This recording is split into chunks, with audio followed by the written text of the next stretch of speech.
welcome back to the channel. I decided to bring the couch series back, and my guest today is a familiar face, I hope.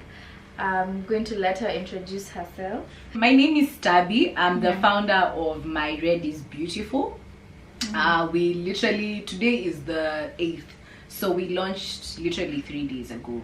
My Red is Beautiful is a foundation for women who have fibroids, just like me. It's meant to create awareness about fibroids and sort of get rid of the stigma around it, and to just create a sisterhood where we can encourage each other, we can support each other through just living with fibroids, because it's a condition that is not so easy to handle. Like the title of the video suggests, we're going to talk about fibroids and miscarriages and all of that, which I feel like are very important topics for women, especially because a lot of women actually go through these things, but then we're not really open about it and we don't really speak about it.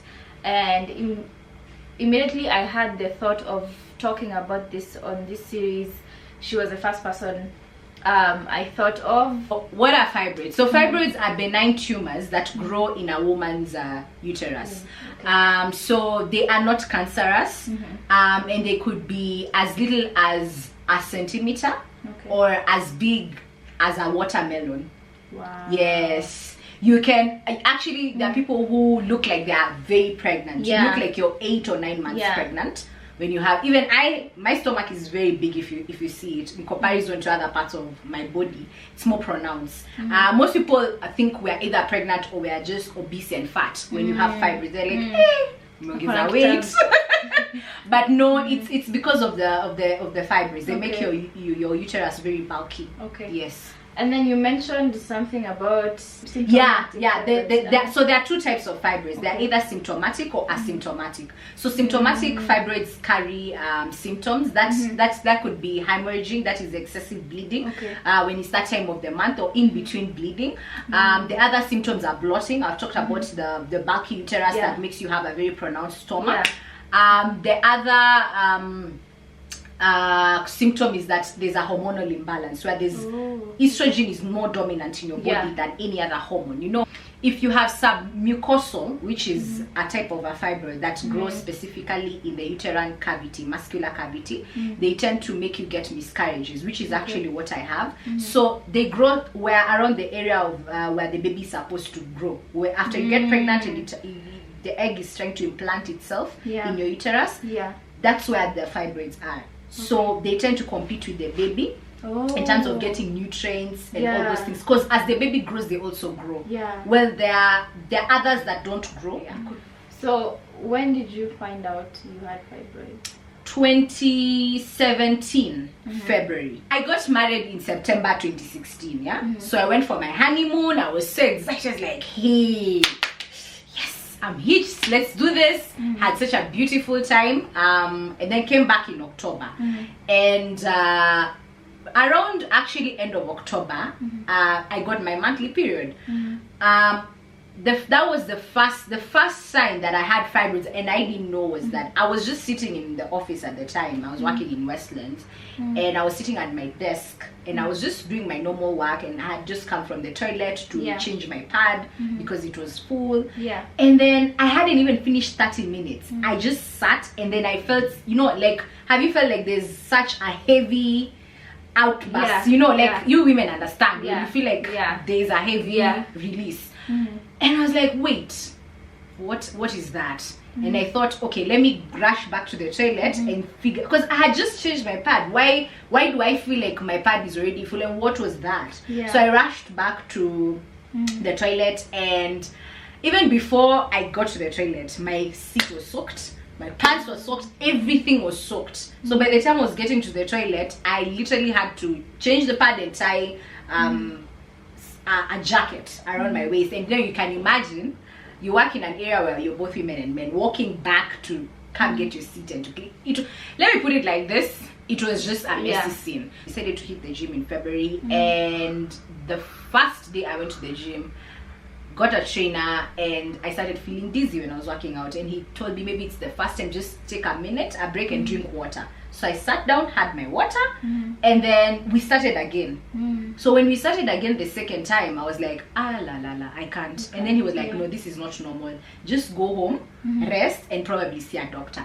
So when I got home, I was like, I'm pregnant, definitely. Why am I feeling dizzy? It's the same thing, even if it was you, like you're feeling dizzy, you're very, very tired, abnormally tired. The guy now I went to see at the time thought the same thing. Of course, she didn't tell me, she just told me to go for the test, but I suspected. So I went for the pelvic exam. It's an ultrasound where they go to see what is inside your uterus. That was after they found out I'm not pregnant, because we started with the urine. So after that, the doctor was like, no, let's get to see what's happening. Then there it was. I had fibroids, and my first reaction was, what are fibroids? What's that? So I was just like, oh my god, is it? I was so confused.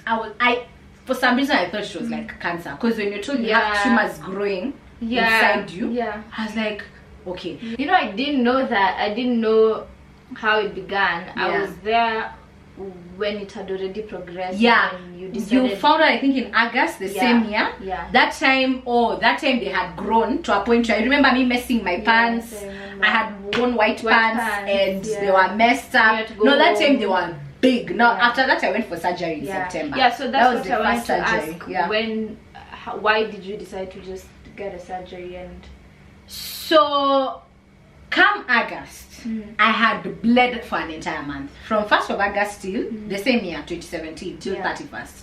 Going to my doctor, the doctor like, they now have become seriously symptomatic, because before they were not as symptomatic. As much as I was having the heavy bleeding, which was a symptom, it wasn't as bad. Let me put it like that. I could probably go for 10 days and that's it. I became dry again. I went for a laparoscopic surgery. That's the first surgery I did, and it was very successful, because after that, the next period I got, it went back to normal. So the ones that can easily be removed and can easily be viewed are the ones that were removed, but my period went back to normal until last year, when around, was it March, it started, my heavy bleeding came back.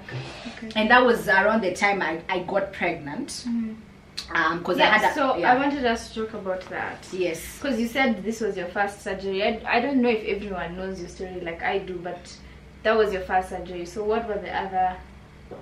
So I'll say 2 surgeries, 2 miscarriages, and I'm probably going for another one.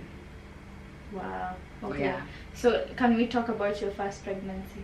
Yes, my first pregnancy was last year in March, and that's when we were doing sugar spice. In March I found out I was pregnant with triplets, and I was super nervous. If you guys don't know, Tabby she has twins. We have the twin gene in the family. Exactly. My brothers are twins. One of my brothers has twin daughters. My auntie, one of my mom's aunties, I hear she has 2 or 3 sets of twins. So it's there. But triplets, this was the first time. And guys, I wasn't on any fertility drugs, for those who kept wondering. It was a surprise. Of course I was trying for a baby, but I didn't know I was gonna get triplets. So I found out I have triplets, and everything seemed okay until when the radiologist told me the sacs were empty. So first I find out I'm pregnant, and then I wait it out for like some time, and then I go back now to see how it's doing, and for an ultrasound, and that's when I was told I have triplets, but the sacs are empty. So there's what does that mean? There's no embryo activity. With my husband, thank God he was there, because I didn't take it well. Anyway, I called my mom and I was crying. I was like, I'm pregnant, but I have a blighted ovum. My mom is a woman of faith.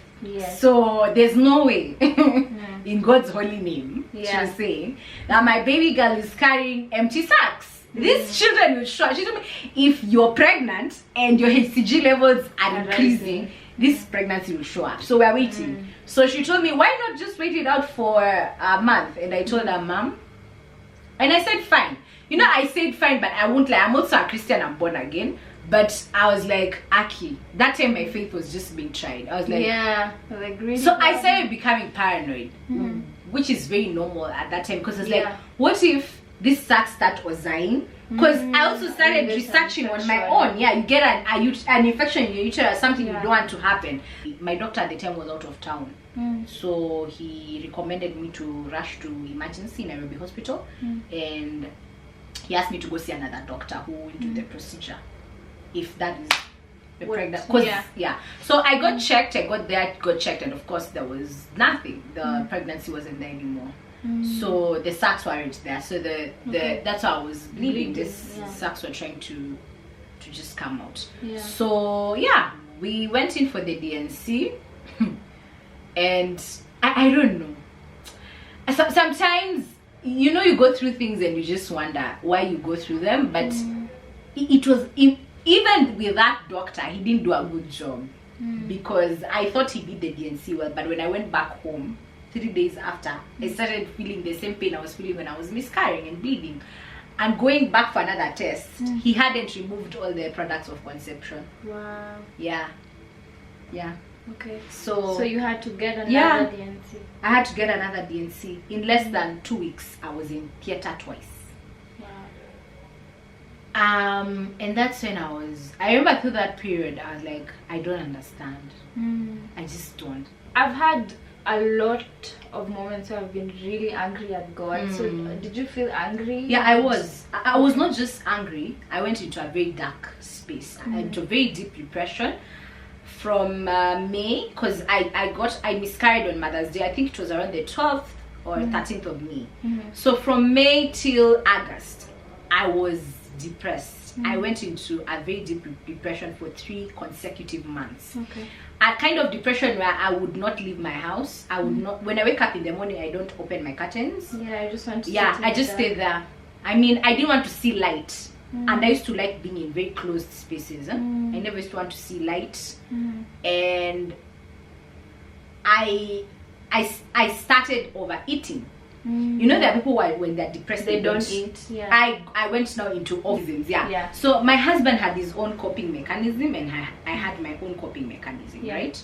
So until July the same year, that's when my mom came.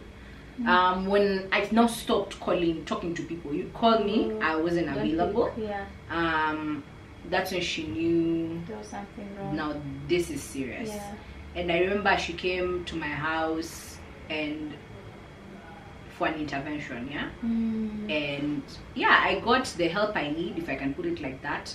I think for me, just being alone was not helping. I think that's how I was able to get out of it. I had to step out of that environment, of being which alone. At that time, my home is a very beautiful place, but at that time it wasn't. I was very angry at God, I won't lie. I was like, I don't understand how I love you this much and you do me like this. Actually, that was what I kept asking myself. Why would you allow it? I didn't understand. But right now, looking back, I realize you can't question God. You just need to trust Him. At that moment was also very important to me because I was able to find myself again, because I felt I didn't realize who I am until I went through that, in terms of my value as a woman, as Tabby, the life that is Tabby, just finding me again, you know. And well, I relate, because like even with me, and when I went through my depression, as much as it was a really dark time and it was a really hard place to be in, it actually helped me find myself. It helped me find God. My relationship with God started from that deep dark place that I was in. My relationship with myself started there. That's when I was able to say, this is who I am, this is what I stand for, this is what I like, this is what I don't like, these are my beliefs, these are my values, this is what I want to do with my life, this is my purpose. I realized that through that dark period, it birthed my reason for living, in terms of why God created me, and that is to create an environment for women who are going through the same thing as me, whether it's a miscarriage or fibroids, that they will be okay, to encourage them and to voice their plight, because I've gone through it. Nobody else, you know, they say you only know where the shoe hurts if you're wearing it. Yeah. So I can be able to reach to other sisters who are, or to other women who are going through what I'm going through, because I have gone through it. So God had to allow me to go through it, so that I can help them. Because how would I know how to, for example, if God told me I'm sending you out to help women who go through infertility, battling infertility and fibroids, how would I help them? If I've not gone through it. So He had to allow me, and I believe your dark times, if you search really deep, I usually birth something very new. They help birth something very beautiful in the end, and they're for a reason. I highly believe that. I don't know if you've spoken about it yet, but you just randomly mentioned in our earlier conversation that you got pregnant. Yes, again. Yes, and people don't know this. Actually, this is the first time I'm sharing this. I was pregnant this year in March. I was actually, it's February, not March to think, because in March I was a month pregnant, so it's February. I found out I was pregnant. And another very tough time. This time there was a heartbeat.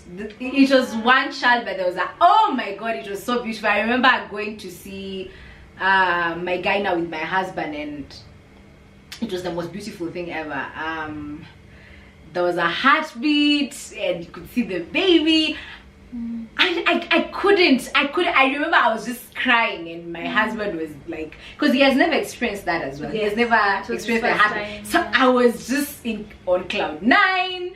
I was like, oh my God, even I didn't even think so much about the pregnancy growing. I was just so amazed by the fact that I'm carrying life.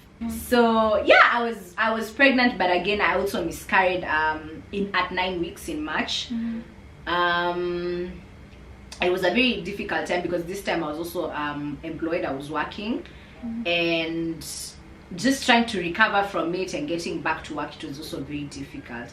I think this year it was very evident that it was time to probably go for a myectomy, because that was the reason why I miscarried this year. Specifically, it was because my fibroids were fighting with my baby. They were taking all the nutrients. So where my baby was growing, my fibroids were there, because I have submucosal fibroids, and they were literally competing in terms of growth and even getting the nutrients from the child. So that's why I lost this pregnancy. You know, the last we had heard was that you are pregnant. You know, that's what you shared. And the next thing I see months later is I've miscarried, so and I've gone quiet. I was so heartbroken for you.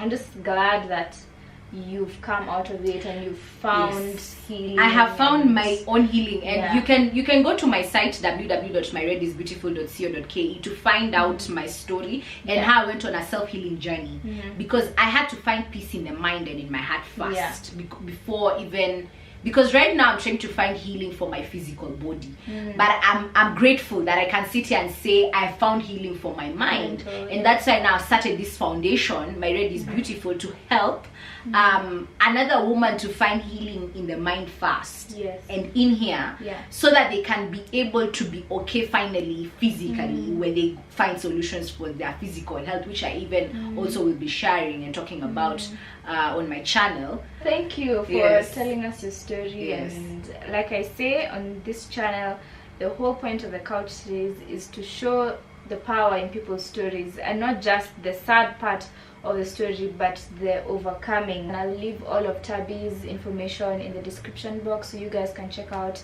My Red is Beautiful and her Instagram and everything that she's doing for women living with fibroids and who have gone through miscarriages. And if you want to share your story with us, please also just leave it in the comment section, and you might help someone who is currently struggling or is in a dark place. So thank you so much for watching. I'll see you guys in my next video. See you next time. Bye.